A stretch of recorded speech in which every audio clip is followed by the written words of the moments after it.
You're listening to the Greeks Gridiron. Now here's your host, Ethan Haristadoulou. Good afternoon, everybody, and a happy Friday to you all. The end of the week is here, and it is time again to dive into some rankings, this time looking at the offenses of the NFC West. We got some really interesting teams to look at today, as I would argue the NFC West has some of the most fun and exciting offenses to look forward to this upcoming NFL season. So I invite you all, of course, to dive into that comment section down below. Let me hear your rankings and your thoughts on mine, but also remember, one last copy to give away for College Football 25. The code will appear on the top left of your screen where I just pointed to. Keep your eyes peeled. If you are the first person to send that code to my show email, you will get yourself a copy of the game. This is the last one I'm giving away for now. We'll probably do this again. I've had a lot of fun doing it, but for now, it'll be the final copy.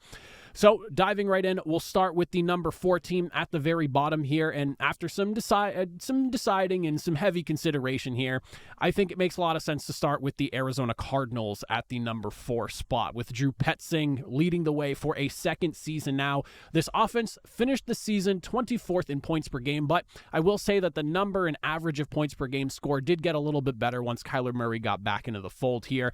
And if he gets a normal, healthy offseason coming off a year where he finished, 2-to-1 touchdown to interception ratio, I do think with the additions that they've made in this offense, we could definitely see some improvement here, and it'll be good for Kyler Murray himself to just have a nice, healthy offseason training camp leading into the actual regular season this year. The team spent a lot of money and capital kind of revitalizing this offense here with 6 draft picks during this year's NFL draft, and also 5 free agent signings on top of that. So the big question here is, can this offense be brought back to life and pushed beyond the bottom of the basement that they were sitting in when the season wrapped up last year? Now, when you look at just kind of the additions and things that have changed for this offense here, obviously the big name ticket, the one that everyone knows about, first round pick wide receiver Marvin Harrison Jr., averaging over 17 yards per reception, 2,474 yards and 28 touchdowns in the last 2 seasons he had at Ohio State. This is a selection that feels like as sure a thing as just about anything in the draft. I will be legitimately surprised if Marvin Harrison flops out of the NFL, knowing who his dad is and the way his dad has raised him. If you've gone into his backstory, I just feel like with his size, his speed, athleticism combination, with the polish he has as a route runner, this guy feels as sure of a thing as any, and I genuinely hope it works out for him in Arizona. And I think this is a slam dunk pick to help elevate a wide receiver room that was pretty much lacking once the offseason got going and they started moving on for some players. You also have 3 third-round picks that are going to be added into this offense as well. Guys that could see some decent amount of playing time this year, depending on how things shake out. You have right tackle Isaiah Adams, who started all 25 games at Illinois at left tackle, right tackle, and left guard, so a guy who can play multiple positions. You have a tight end in Tip Raymond, a running back in Trey Benson, who I do think is very intriguing for this offense here, especially with the running back room, obviously led by James Conner, but looking for some real depth behind him here. I know Amari DiMarcardo surprised some people in some certain games last season as well, but we're looking to add a little bit to the running back room, and I think that Trey Benson is a good guy to do that. 2,200 yards, 24 touchdowns, 8.6 yards per touch in 2 seasons at Florida State, so I'll be interested in seeing how he kind of finds his role within the offense this season. You have some offensive line changes as well, and this team, the way I looked at the O-line last year, about average in pass protection. They were great at opening up running lanes. This team finished 4th in rushing last year, well over 2,000 yards as a team. You have right tackle Jonah Williams, missing only 2 games of the last 3 seasons, joining the fray. You have a left guard in Evan Brown, who's getting his opportunity to be a starter here as well. At least that's what the depth chart is looking like per our lads at this moment in time. And then you have running back DJ Dallas, someone who only had 10 attempts last season, but averaging 4.7 yards per attempt from 2021 to 2022 with about 70 attempts or so. Somebody that has flashed in little spots here and there in Seattle, and I'm looking forward to seeing, again, depth to the running back room, how that group shakes out behind James Conner. Overall, though, the way I look at this offense, there is a lot to be improved upon. I do think that this offense is better than what they were last year. Arizona does kind of struggle with the fact, though, that they are in a division that has some really exciting, talented, high-powered offenses as well. So they're suffering from that in a way, but I do think that Arizona looks better offensively this year than they did last year, more so towards what they did in the back half of the season, obviously, than the first half with Kyler Murray in the fold. But I genuinely hope that this team surprises me. The one thing I'll really be looking at, though, is the wide receiver room behind Marvin Harrison Jr., as I said. With the guys that were allowed to leave during this past offseason here, you're now looking at guys like Michael Wilson, Greg Dortch, you have Zay Jones, Zach Pascal, all those guys. Who's going to really step up and be that true number two? It looked like Michael Wilson was maybe able to do a little bit of that last year. Keeping an eye on him, Greg Dortch, all reliable. And you have a couple of intriguing guys in Zay Jones and Zach Pascal. I really am looking forward to seeing what Arizona does this year, and I'm hoping they prove me wrong, but I'll sit them at the bottom for now. Looking into the number 3 spot here, and like I said, this is where things get really, really complicated with this division here, because the Seahawks, the Rams, and the 49ers, all on paper, have extremely talented offenses, and I'm really excited to see what these offenses look like this year. But at the number 3 spot, I ultimately decided, despite the just amount of talent, especially in the wide receiver room that this team has, I went with the Seattle Seahawks. Now, Ryan Grubb coming in, we're obviously looking at an entire regime change in terms of coaching with Pete Carroll moving out of the coaching spot into the front office now.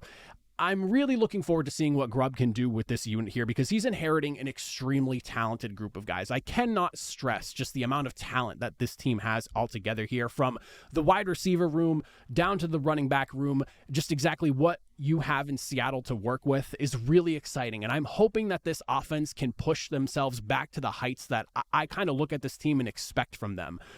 I would argue that Seattle has probably the deepest wide receiver room in the division right now. When you just look at their starting 3 to kick things off, Tyler Lockett, DK Metcalf, and Jackson Smith and Jigba. Like, those are some awesome guys to have. Then you have a guy like D. Eskridge, who, if you're a Seattle fan, you know what I'm talking about with him, Jake Bobo as well. There's a lot of guys that are even depth on the roster here that it could be solid contributors if this team really opts to air it out this year.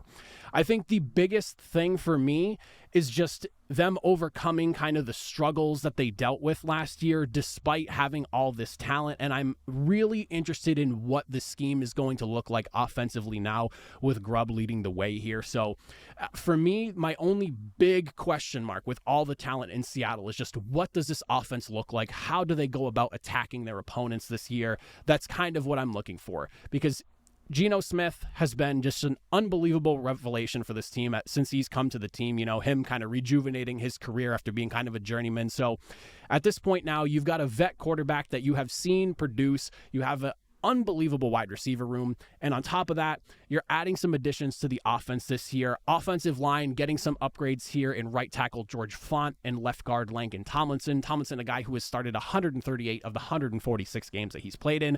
George Fant's dealt with some injury issues, but if he's healthy, I do think that this is a good upgrade for the right tackle position here. Obviously, Abraham Lucas on the pup right now, so we'll see kind of just how much time George Fant actually gets here and how he and Abraham Lucas kind of work through that right tackle spot, but you're hoping Lucas gets himself back into the fold sooner rather than later here.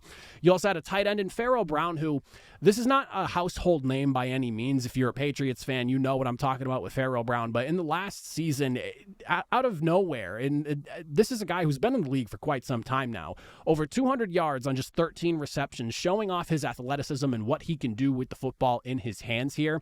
He's kind of a wild card that I'm going to keep my eye on here. I'm curious to see just how much he can make an impact. Obviously, behind a guy like Noah Fant, you're going to have him eating up the majority of the snaps here, but I'm curious to see where Pharaoh Brown kind of works his way in, because this is a guy with the football in his hands. He's got some athleticism behind him, and he can make some people miss. On top of that, you're looking at 4 draft picks that they added to the offense here, and a right guard with Christian Haynes, someone who I really liked coming out of the draft. You have a 4th-round pick in tight end A.J. Barner, once again deepening that tight end room after allowing Colby Parkinson to walk during this past offseason. You have a couple of 6th-round selections as well in Michael Jarrell and Satoa Lamea. So overall, I look at Seattle, and again, I cannot stress this enough. This is a very, very talented offense on paper. Like, from the wide receiver room, as we already mentioned, to the running back room with Kenneth Walker, Zach Charbonnet, and on top of that, Ricky Person Jr. for my UFL fans. If you know about him, you know about what he can do. This is a deep group altogether. The offensive line, definitely something to look at here. But overall, I mean, for me, I think that this team, if they can just establish the run and be a little bit more effective there, because they did finish bottom third in rushing touchdowns last year, and they were nearly bottom in rushing yards last year. If they can just stay true to the running game, and they have talented guys to run the football with, if they can stay true to their run game, it's going to open up the passing attack, and they have got a litany of pass catchers to throw the football to really attack some defenses here, but they've got to get the run going here, and that's why I was talking about earlier with Grubb and how he kind of handles this offense here. I want to see a little more dedication to the run to kind of balance things out and open up this team here. That's what I'm really looking for with Seattle. If they can do that, this is one of those might prove me wrong at number 3 type deals.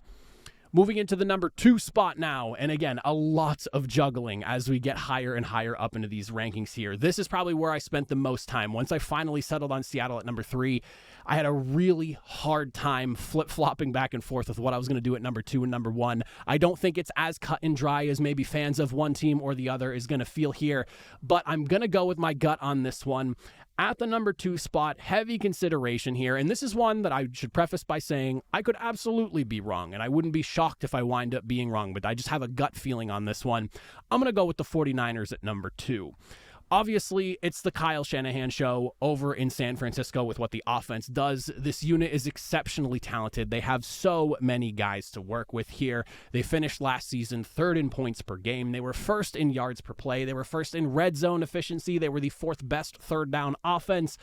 But, and there's a big but to throw at the end of that, there is a bit of a sideshow going on right now on the outside looking in with San Francisco that I'm genuinely hoping is not as big of a deal as it kind of feels right now from the outside looking in. This offense, like I said, incredibly talented. You have such great starters in so many positions, and the fact that your quarterback is playing on a rookie contract, you can really work with the talent that you have around him, and you can do basically whatever you need to do to surround him with talent, and I think Brock Purdy is just absolutely blessed with that. Now, that being said, when you look at the changes for this for this team during this offseason here, not a ton of stuff. You're basically just kind of relying on the top guys that you have and then adding some depth and maybe even kind of looking towards the future. Free agent acquisitions kept at a minimum with all the contract situation stuff ongoing and potentially on the horizon as well, because you got to pay Brock Purdy eventually here. You do have minimal amounts of dollars to work with. You have a few receiving acquisitions as far as free agents go with Trent Taylor, the wide receiver, and you also have tight end Logan Thomas as well. Savvy tight end vet coming from Washington here. I think he's a nice depth piece behind George Kittle. The draft also saw some wide receiver additions as well, with the 1st round pick being wide receiver Ricky Pearsall, 15 yards per reception in college. Also kind of a guy that has proven that he can be a bit of a utility guy where he can work with like the trick plays and the end arounds and whatnot and have him work as a runner as well, which is the type of thing I think Kyle Shanahan loves with his offenses. And then you have a round 4 pick in Jacob Cowing, who had about 4,500 yards and 33 touchdowns in college. You also got some offensive line depth as well in Dominic Puny, Jarrett Kingston. You added a 4th round running back in Isaac Guerendo of Louisville, I believe is how that's pronounced. Another runner receiver type of guy. Showed his last couple of seasons he is able to catch the football out of the backfield as well. Listen, there's not really my biggest concern with San Francisco right now is just this contract situation surrounding Brandon Ayuk and Trent Williams, because Brandon Ayuk has proven that he is amongst the best wide receivers in the NFL at this point here, working alongside Deebo Samuel. And then Trent Williams, who at this stage in his career, I'm not so overly concerned with him missing time. We all know that he knows how to play the game, and he is, I don't really know if there's even an argument. I look at him personally as the left tackle of the NFL. When you think offensive tackles, especially on the left side, first person that comes to mind is Trent Williams, and it has been like that for at least the last 6 years now, in my opinion. That's just coming from my perspective, but for me, I'm a little bit concerned about that sideshow and just the rift it may potentially cause internally here. I'm hoping I'm wrong and that none of it really matters at the end of the day and these guys get back to playing football sooner rather than later. The contract situations get smoothed out. These guys come back in. It's a seamless transition and they're right back to playing some of the best offensive football in the NFL. However, if this bleeds into the season, and I really hope it does not, or if just, the missed time ends up affecting either one of those two guys, and that bleeds into the season here, I'm worried that that might hinder the offense just a little bit, at least early on. And we did see from the San Francisco 49ers last year what this offense looks like when they're missing key guys like Trent Williams. It's not quite the same unit. So again, I could be totally wrong about having them as the second best offense in the NFC West, but there is just a piece of me in my gut right now that has me a little bit worried right now, so I'm going to put them at number 2. If I'm wrong, I'm wrong. I wouldn't be too surprised. Again, overly talented offense. You have one of the best offensive minds in the game leading your team here. I'm not really doubting them, more so as just I have some concerns about what's going on over there currently, and I hope it gets smoothed out and it doesn't end up being an issue. And then, of course, at number 1, after much consideration, we have ourselves the Los Angeles Rams here, going into the second season with Mike LaFleur as the offensive coordinator here. Of course, Sean McVay, the offensive mastermind in LA as well. I really look at this offense and I think the sky is potentially the limit for this team here. Losing Kyren Williams for a stretch last year slowed down the offense a little bit, but when you had the emergence of Puka Nacua plus Kyren Williams, Cooper Kupp, who also missed a little bit of time as well and wasn't necessarily 100% the way he typically is, if he can get back to even slightly close to his 2011 status or 2021, status here, I mean, you're looking at an offense that's coming back, relatively similar starting 11 group of guys here. They finished 8th in points per game last season overall, but they were averaging over 27.5 points per game following the bye week. This offense really took off during the back half of the season, especially once Kyren Williams got back in the fold. Forget about it. So the way I look at it, there were only a few things that needed some slight adjusting. Offensive line is something that they've kind of been working on the last few years. They did a good job. They brought in a guy like left guard Jonah Jackson, big addition to the O-line. He is set to miss the entire preseason, though, with a bruised scapula, so that is something to keep an eye on here. He's missed some time the last couple of seasons now. That was obviously kind of, for any of the detractors of this signing, you go, all right, he has missed some time, and now he's missing the whole preseason, which kind of sucks because you want him to get in there. You want him to gel with the rest of the offensive line, so that is an unfortunate, at least not permanent loss, but, early portion of the season kind of loss here. Hopefully he's back by the start of the regular season and ready to go. You have a tight end in Colby Parkinson who's coming in here. Bit of an eyebrow raiser with how much money he got here, but with Tyler Higbee on the pup, it kind of makes sense here. The hope is Parkinson can shine with a quarterback like Matthew Stafford throwing him the football, which I think Matthew Stafford, he enjoys his tight ends. I think he'll find Parkinson open, and even if he's not open, Matthew Stafford has absolutely no issues throwing into tight windows and into coverage. So I don't really think we should be too worried about that. But I do like the idea of him joining this group here. A little bit surprised at how much money he was given, though. You had some running back room upgrades. As I mentioned, Kyren Williams, absolute stud. He showed everyone last year what he was all about, but then you go and add a third-round pick in Blake Corum from Michigan as well. 3,700 yards, 56 total touchdowns, 5.5 yards per carry at Michigan during his time there. And then you have the free agent signing of running back Boston Scott, the New York Giants terrorizer himself, with some day 3 selections on top of that, with guys like Jordan Whittington, KT Leveston, and Bo Limmer, 2 guys on the offensive line. The real question for me regarding the Rams and what they could possibly look like if they stay healthy, I really think the sky is the limit here. You have yourself a franchise quarterback. You have Cooper Kupp coming in. He's going to be healthy and ready to go. You have Puka Nacua, who has now established himself, and you are well aware of what he brings to the table, as is everyone else, but you kind of have to juggle. Are we going to, double Cooper Kupp? Or are we going to double Puka Nacua? What's going on here? Coupled with the fact that you have a running back room that, in my opinion, is fairly deep now with the additions that they have here. If Jonah Jackson gets back and he's ready to go, I think he and Kevin Dotson are arguably the best pairing of guards in the NFL. There might be some other teams that you could consider in there as well, but I do think they have an argument to be amongst the best. Dotson wound up being an absolute steal for this offensive line last season, and I was so happy to see that the Rams went ahead and kept him around after trading for him. But this is a group that I really think could challenge some of the best offenses in the NFL. I'm extremely high on Matthew Stafford, so maybe there is a little bit of a bias on that, but I do think that this is an offense that can compete and be one of the top 5 units in the NFL if everything goes in their favor here, and I do expect them to be competing not only for a playoff spot, but be potentially a legit title contender with the way this team is shaping up. I know Aaron Donald's gone on the other side with the defense, but they have an excellent high-powered offense to work. And in today's game, if you have that, you have a shot with a franchise quarterback, and I'm looking forward to seeing what the Rams look like going into the 2024 season. So I'll take them as the number one in the division on paper. All that said, that is it for me. If you made it to the end, as always, greatly appreciate it. Make sure you comment down below. Let me hear your thoughts, your opinions, your rankings. But that's it for me. I'll see you all next time. Have a good one.